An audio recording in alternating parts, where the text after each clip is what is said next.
napansin namin na hindi mo alam sa sarili mo.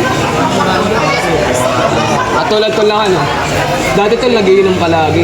Ngayon nagpo-focus ka na alagaan ng sarili mo, nakain ka ng sustansya mo kaya tol. Tapos ako, hindi mo na ako sinasamahan. Para bang may iba ka ng priority sa buhay. Mga parang dali na. Minsan na nga lang tayo mag-take dito, tapos hindi pa ako makahirit.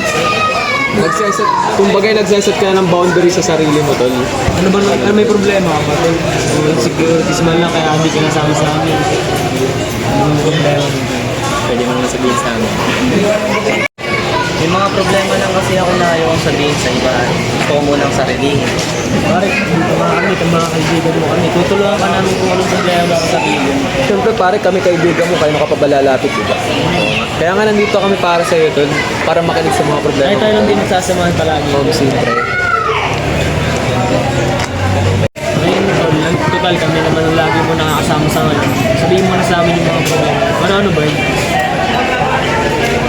Problema ko kasi is, yan, maraming ganito, tapos ganito, yan, ganyan, yan, So, parang ano ito?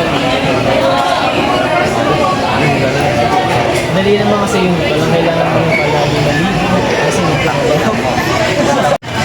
wait, Tol, ingat ka pre ah. Para sa mga natin, parang ano ginagawa?